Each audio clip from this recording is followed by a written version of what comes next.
Hey guys, so today's video is about Morphe. There's just been a lot happening. I was actually planning this video probably a month ago. I was just like, oh, I'd love to talk about Morphe just because like they're not as popular as they used to be. Lo and behold, they end up going bankrupt essentially. So I didn't think this was gonna happen. I almost ended up like manifesting it, but in a bad way. So I'm gonna just do my makeup. I actually have no Morphe products. I've only ever used like the setting spray and that's really it. And I literally just threw away the skin tints. Now, that is so funny that like, I didn't even think about that. I was just like picking up a foundation to use for today's video. I was like, oh, let me just get rid of these expired products. And it was like a Morphe 2 skin tint. Wow, how everything goes full circle. Yeah, so I have like nothing of Morphe to use. That's not like shade. I just never really got into the brand. I never thought it was like good quality and I never thought it was actually good value for money. So I'm just gonna do my regular makeup and talk about Morphe while we're at it. I have some new products to use that I'm just gonna put up on the screen for you guys, just show them to you, and just a few old things. I'm also just like finishing up some products, so that's just kind of where we're at. Let's discuss Morphe. Actually, before I give you guys the like breakdown of now, I feel like it's really important to discuss how Morphe's been doing all these years and like what led up to this moment. I'm gonna use the Milk Hydro Grip primer. So Morphe is an LA beauty brand founded by Chris and Linda Towley with Summit Partners in November 2008. It's actually a really old brand, but I just guess they never started blowing up until like the beauty influencers came in. I'm also trying to finish off this foundation. I've been trying to pan this for so long and I always end up just like going to other foundations. I love this foundation though, so I'm just gonna finish it and just call it a day. I just want to like empty out my makeup drawers because it's been ridiculous. This is the Beautiful Skin Foundation by Charlotte Tilbury in the shade 2 Neutral. Their main form of promotion was influencers with discount codes, but they also have cut ties with influencers if necessary, and we will discuss that. Like they were not afraid to just be like, all right, get out, because I think they noticed just how much it was influencing their sales, but like negatively. In August 2019, Morphe announced a new partnership with General Atlantic, who acquired a majority stake. So actually it was Chris and Linda that essentially ended up, I'm assuming, selling like more than 50% of their shares. I feel like that's just always what happens to companies. When I talked about Too Faced, I also discussed how at some point they sold their shares, and after that people just noticed a decline in like just how the brand was ran. Like everything just kind of changes when you sell your company to like a bigger parent company, because they end up making a lot of just like profit driven decisions rather than like, oh, I really like these influencers, these are the people I want to hang out with. You know, it just becomes more corporate. And I think a lot of influencers noticed the shift in 2019. I felt like from 2019 onwards there was just a decline in kind of how important influencers were to Morphe, or how important they thought influencers were to the brand. Because I actually think that was like their downfall, was not pushing the influencer codes anymore and not, you know, the whole thing. And their parent company is Former Brands LLC. Former owns brands such as Jaclyn Hill Cosmetics, which makes sense because she's been like working with Morphe so heavily over the years that it makes sense that when she started her own cosmetics brand, it would be under technically for Morphe, but Former. They also own brands such as Rem Beauty, which I will talk about towards the end of the video. Charlotte Tilbury color corrector in One Fair. Their first controversy was Morphe private labeling, allegedly, their makeup and their beauty brushes. So when they first came onto the scene, they were only selling makeup brushes. They looked like Crown Beauty, and like they didn't even bother changing like the numbers of the brushes, like the number names. And people were just like, okay, what's the point of paying extra for it to be a Morphe brush when it's essentially just a private labeled brush that you can buy for so much cheaper just somewhere else? But I think with good marketing and getting all the influencers on board, they were able to essentially make themselves look more important than like the private label, and they essentially were able to transcend the private label stigma because it's just good marketing, honestly. And they just never really paid much mind to these rumors, allegations, this criticism. They were just kind of letting it simmer and go away on its own. But when they started blowing up as well, I do feel like they stopped being private labeled, if they ever were. Obviously this is an allegation. If they ever were private labeled, I feel like they stopped at some point, and then they actually ended up just like making their own products. I feel like they just started out as private labeled, which to be fair, some like indie brands do as well. It is a popular way to kind of get your foot in the door when you don't have the abilities to order like custom stock. And I think since then they have just kind of been doing their own thing, mainly with, I think that started kind of with Jaclyn Hill when she had her own custom eyeshadow palette, and that kind of set the tone for like, oh, we're able to make our own formulas, they're actually quite good. And it's funny, you know, that that eyeshadow palette from Morphe actually has the best reviews. Like that's really the most loved eyeshadow palette they've ever released. This one that they actually put some effort into. I'm gonna use the Glossier cream bronzer in Flare. So their big break was influencers. I think without influencers, Morphe wouldn't have been anything really. Like it just would have died out because they really were just all pushing the brand like crazy. Every video was Morphe this, Morphe that, Morphe brush, Morphe something. Like it was really beneficial to them. And the main people I'd say were Laura Lee, My Name Yue, Nikita Dragun, Jaclyn Hill, James Charles, Jeffree Star. All of them had an affiliate link that made them a percentage, and then most likely got some kind of a collab at some point. And I think Morphe would essentially give them this affiliate link, and it would show Morphe how interested someone is in that person's recommendations, right? So like if they gave Laura Lee a discount code and a lot of people used it, then they'd be like, oh right, people care about Laura Lee's recommendations, we can give her a collab. And I think obviously the affiliate link was an easy way to get influencers to promote your brand, and it was also an easy way to gauge interest in a potential collab with that person. So then most people that were doing well with their affiliate links ended up getting a collab. Laura Lee had a makeup brush kind of edit. Jaclyn Hill obviously did the most with Morphe. She did some like edits at the beginning, and then her actual like collabs were the, you know, she had 2 eyeshadow palettes, a Vault. She had another eyeshadow palette recently that I haven't really heard people talk about, but I just saw some people like reviewing it. James Charles had his palette, and then they had the James Charles mini palette afterwards, which actually didn't do as well as the main palette. I think at that point the hype for James Charles was dying down and there was actually quite a bit of controversy, so the mini just didn't really perform as well. Jeffree Star had his eyeshadow palette with Morphe as well as a brush set, and he would also sell his makeup in Morphe stores as well as like online through the Morphe website. And then Laura Lee kind of did the same. She would sell some of her Laura Lee Los Angeles makeup in the stores. So the scandals, obviously Manny and Laura were in hot water during Dramageddon 1, but mainly Laura, she had like the racist tweets, so she was quickly eradicated from the website. Jeffree Star had many scandals, including Dramageddon 1, 2, and 3, but it was really after Dramageddon 3 that Morphe was kind of pressured enough to drop Jeffree Star from the website, retailers, everything. They were like, we're not going to sell his makeup anymore and we will not do any more collabs with him. They put out a statement, Jeffree put out a statement, and that was really that for that. James Charles has been in like so many scandals. None really affected his career up to a certain point. And then after By Sister was really just like a domino effect of like one thing after another, and it was piling on, and people were kind of going back and being like, oh, why did we forget this when this also happened, and you know, all of that stuff. So during By Sister he was still okay because he posted no more lies and people kind of believed him, but I'd say 1 to 2 years after By Sister, Morphe noticed that actually all the allegations against James Charles are true, and he ended up being dropped, and his palette went on sale until it completely sold out, and then that was that for the James Charles and Morphe relationship. I'm gonna use the Beauty Light Wand in Pillow Talk from Charlotte Tilbury. Another scandal, I guess, to do with influencers was the fact that the quality of Morphe actually wasn't that great. And then influencers were hyping it up for the affiliate link. And then people would buy the product and be highly disappointed because the quality was not kind of the way these influencers made it out to be. I think if they were like more honest about like the quality is cheap, but the products are cheap too. But these influencers were trying to say like, oh, this makeup is like as good as high-end makeup, but it's cheap. It just wasn't. Like the quality wasn't good. And you could get something for equally a good price that was actually good quality at like the drugstore, but it didn't have like the influencer marketing attached to it. I'm also going to use the Glossier Halo Scope in Quartz. I just use this to like dew up my skin. There were also inconsistencies and lies. So for example, Jaclyn Hill released palette 1, which was great, but then palette 2 was supposed to be the identical same formula. That's how they advertised this is the same great formula that you guys know and love, but just a different shade.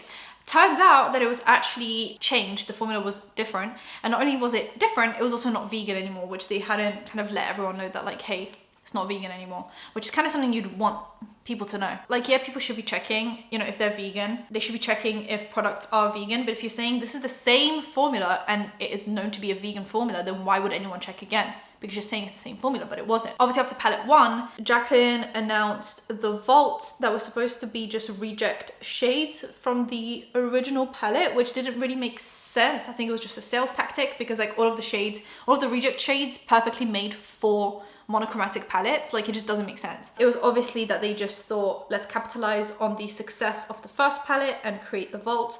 The Vaults were awful quality.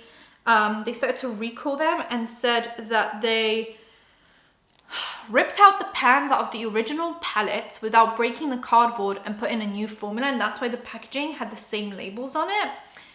But then people tried it and it was the same bad quality, so it just looked like they just kept on selling the bad quality products. Like, there's just a lot of like weird like lies or inconsistencies or just unnecessary stuff, really. I just don't really understand why they did all of this. And then the Jeffree Star palette and brush set was also really bad quality, but mainly the brushes, which after one wash would fray and be essentially unusable at that point.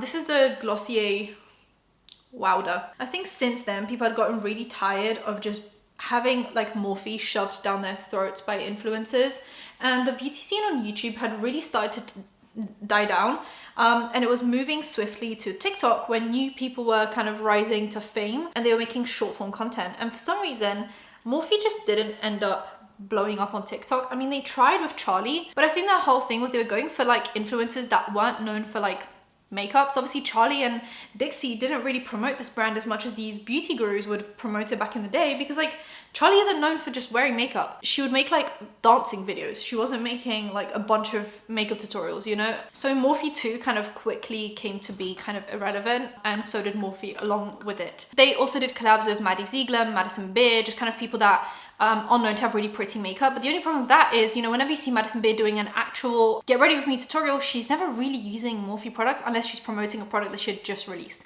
So these people would like do this collab with Morphe and then never use those products again, because Madison Beer is known for Charlotte Tilbury, she's known for NARS, she never really does Morphe makeup. Whereas Jaclyn Hill, James Charles, they were all like Morphe this, Morphe brush, Morphe lipstick, Morphe concealer, Morphe, like the moment they were given those affiliate links, they never knew of any other brands. Whereas other beauty influencers these days don't have that kind of loyalty to one brand, which I kind of appreciate. I think it makes for more authentic recommendations. I'm gonna use the Charlotte Tilbury powder and Fair. Back in the day, Jaclyn Hill, you know, James Charles, they all knew how to sell makeup. They knew how to be good salespeople, but it got to the point where it was literally being shoved down our throats, and that just doesn't work anymore. I don't think that kind of marketing works. I think just organic, something blowing up on TikTok works. I'm just gonna use the Hourglass like finishing powders. This is just like the trio of dim light, incandescent light, and radiant light, and I just mix them all together. Usually I just buy one singular one, but I think they were out of stock, so I just bought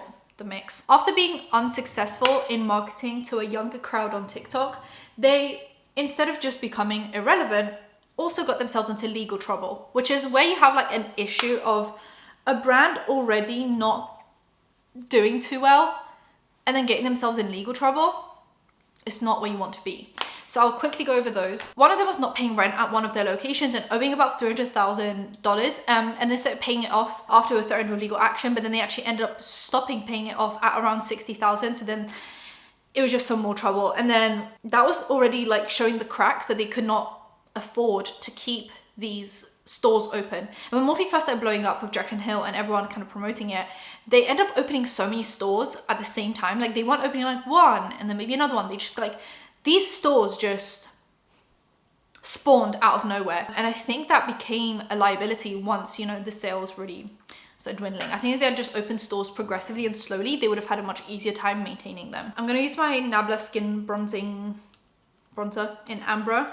I've been trying to pan this for ages because it's one of those like baked gelée formulas. It's so difficult to finish it. It just like doesn't pick up a lot on the brush. They were also recently sued in like a class action lawsuit about pigments. Now I'm actually gonna defend Morphe for the first time in this video. So pigments, how does that work? You know, what's going on? There are some pigments that are not eye safe in the States because the FDA takes years and years and years to approve things when it comes to makeup, because makeup just feels like I guess an afterthought. It's not like medicine or food where it kind of has to be approved pretty quickly to get it kind of on the market. Makeup feels like not a necessity, so it just can wait in the FDA's eyes. Whereas in kind of the EU and most like European countries, we get things approved quickly. So a lot of these pigments are actually fully approved in the EU. They're just not approved in America, not because they're unsafe, they just haven't been approved because it's a new technology, and the FDA hasn't approved many makeup products in the last like 10 years. They have such a backlog to get through that they just will not get to these for a really long time. So you just kind of have to trust that these products are safe.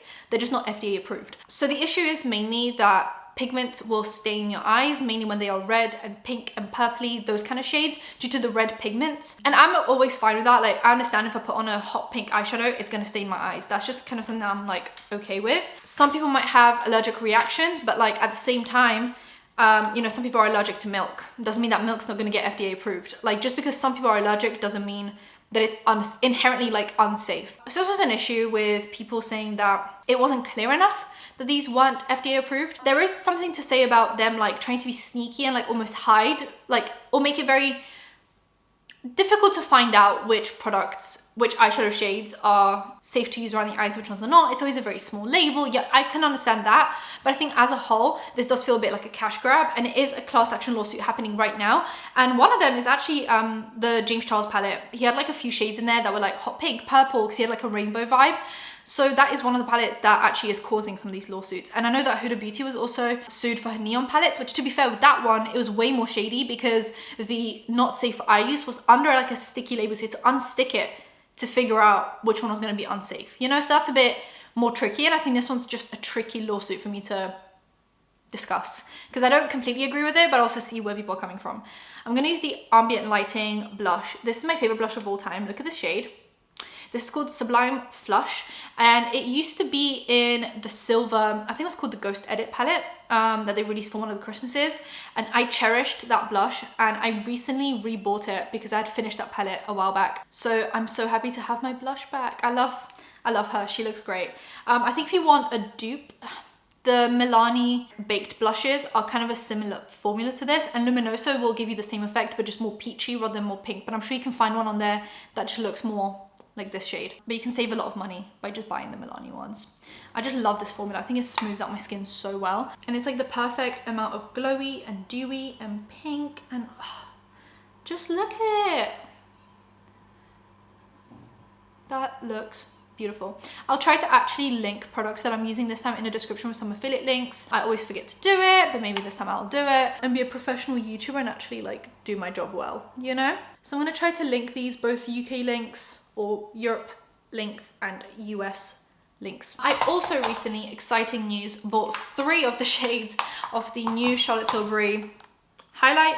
Now, the packaging does feel a bit cheap, but I love that it's the exact same like shape and size as the powder, so you can end up using these for anything you want. Like if I buy a refill of a powder, I can just put it in here and have this beautiful packaging. But I bought 3 shades and they are refillable, so they clatter around a little bit. I wish the magnet was a little bit stronger on these so that they wouldn't like spin around. So I've tried Moonlit Glow, which is the lightest one, and if you're my shade and you like a more icy highlight, I think you'll really enjoy this. It's so beautiful. So this is Moonlit Glow.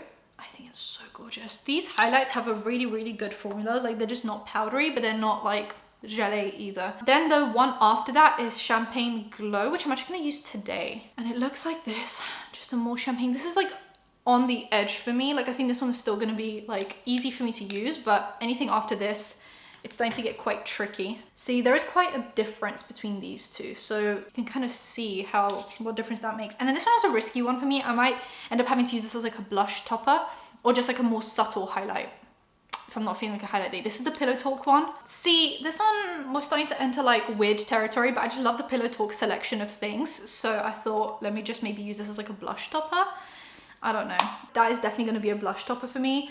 These two are definitely highlights, but this one is a blush topper if I'm like feeling funky, you know? So I'm actually going to use the Champagne Glow today because I've already used Moonlit Glow so many times. You can use these wet or dry is what it says on the website, and I personally think this formula is so good. It's perfect. It's not like thick and chunky or super powdery. It's also not like gelée or too glittery. Like I think it's just like the perfect highlight formula. It's quite expensive, but I love the refillable aspect of things, and you don't really get through highlight that quickly, so you can just have this one forever. I think highlight is coming back in a massive way.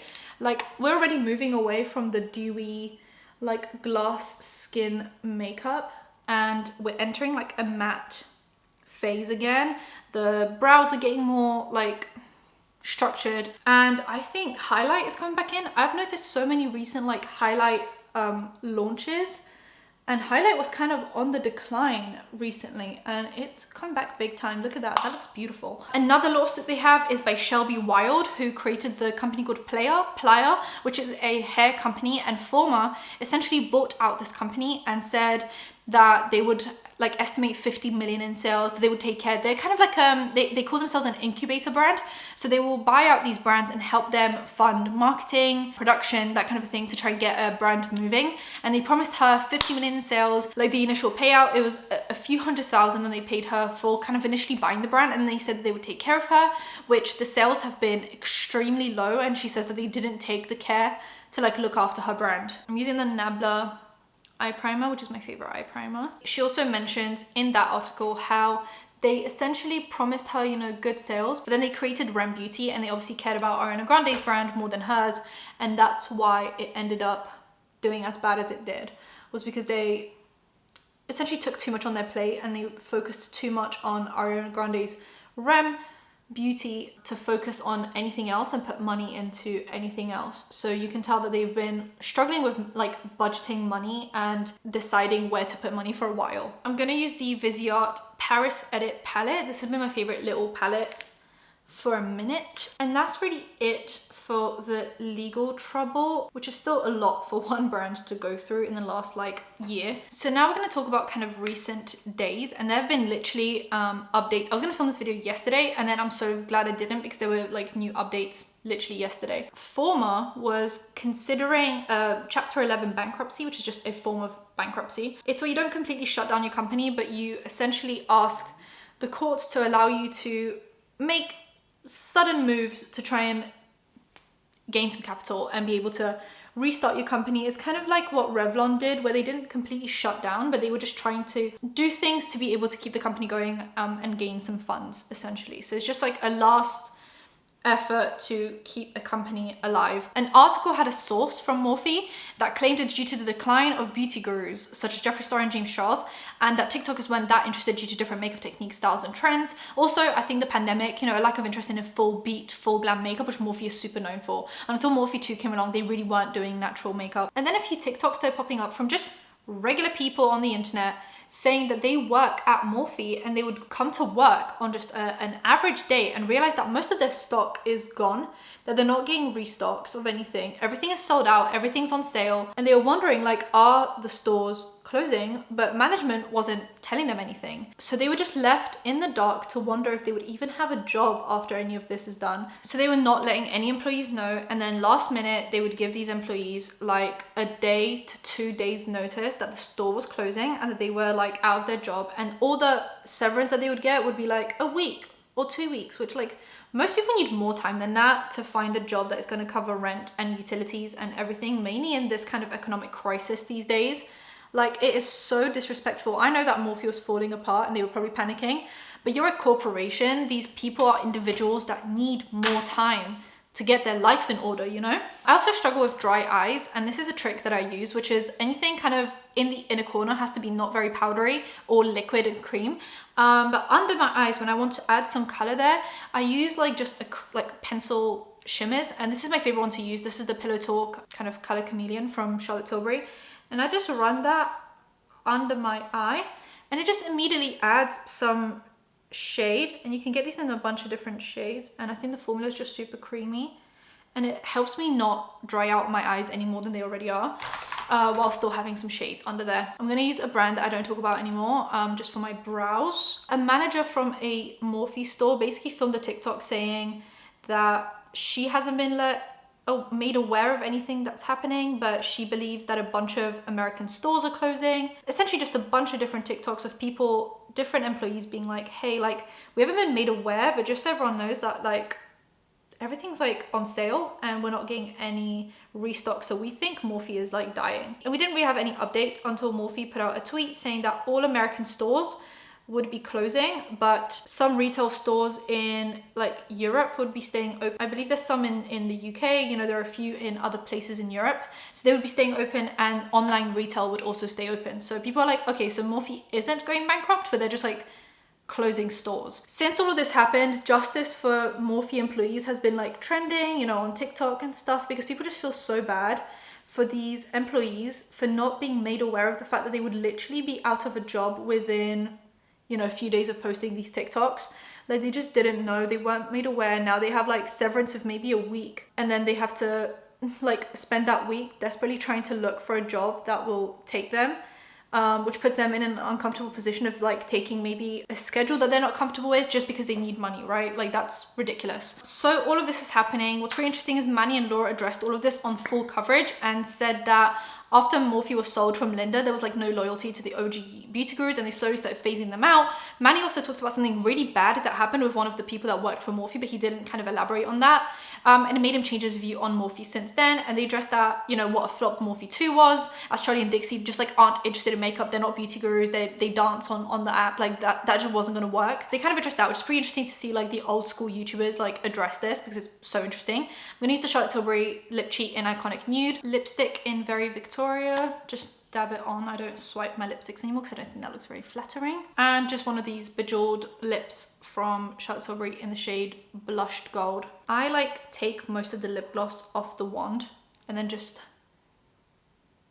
apply it that way. I just hate when lips feel super heavy. So just a thin layer of lip gloss, and I think that looks super natural. I'm just gonna fix my eyebrows a bit with the brow pencil from Colourpop in the shade Taupe. I literally just do the front. So Allure posted a article that says Morphe parent company former brands has filed for bankruptcy. So they were contemplating it last time, and now they're actually going for it, which is crazy. Everything we know about what this means for Rem Beauty, Jaclyn Cosmetics, and other lines in the company's portfolio. So a week after makeup brand Morphe took to Twitter to announce that they would be closing all its US stores, parent company Former Brands filed for Chapter 11 bankruptcy. According to a statement from Former, their assets will be acquired by investors, and they'll be getting about $33 million in financing from that group. As part of the sale, the company has entered Chapter 11. This agreement is a testament to the strength of our brands most meaningful to our consumers, including Morphe and Morphe 2, says Simon Cowell, president of Former, in the statement. We'll have additional financial resources available to invest in our multi-category portfolio, product launches, and innovative brand and marketing strategy as we advance our vision to inspire creativity, promote inclusivity, and connect with consumers around the world through beauty. It's not yet clear what exactly that looks like for Morphe and other brands associated with Former, but industry sources have told Allure that Ariana Grande is working towards finalizing an agreement to take all operations in-house for her brand Rem Beauty.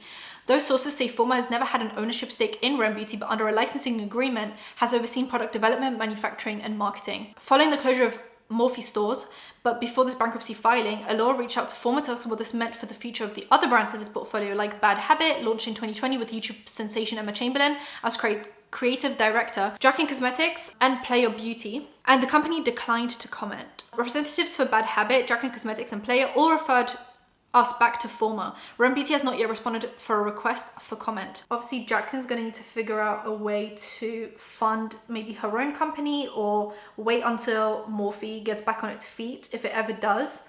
But it's crazy to me that like this is affecting obviously so many companies. I do wonder what is going to happen to Morphe. Things like Rem Beauty, obviously Rem saying that they're going to just move operations to in-house, and it was never like a full deal between them, which I thought it was, but I guess it was just like licensing. Just they were just given like the rights to develop and manufacture and market and stuff like that. But Rem Beauty hasn't really been a success. I know I read an article recently that talked about the fact that Rem severely underperformed. You know, it makes sense because Ariana Grande isn't very active on social media.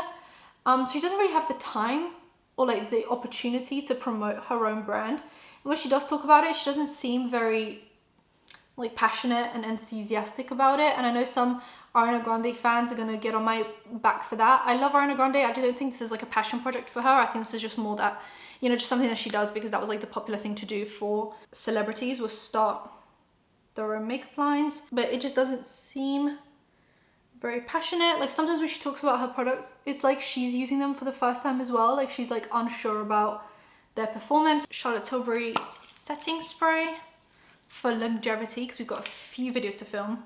I just don't think there was much passion with some of these brands, you know, ironically so. I think Jaclyn Hill's brand is the most like passion focused one. I think she's the most passionate about makeup. But yeah, it's so interesting to see that Morphe's actually going bankrupt. Like they were teasing at it for a while and things were just going south for a while, and now they're actually filing for bankruptcy. It doesn't mean that's the end of them. This means they can still come out of this, but it is super interesting to see such a massive powerhouse come down. I filmed this whole video basically being like, oh my god, I'm so glad I waited. All this new information came out. And guess what happened in the meantime, in between me literally filming the video and editing the video? More information came out. Now I could try to do my makeup the same way and get the lighting set up, but it's not worth this like 2-minute segment. So I'm just gonna throw this in and we're gonna ignore the quality difference. Jack & Hill has not filed for bankruptcy as well.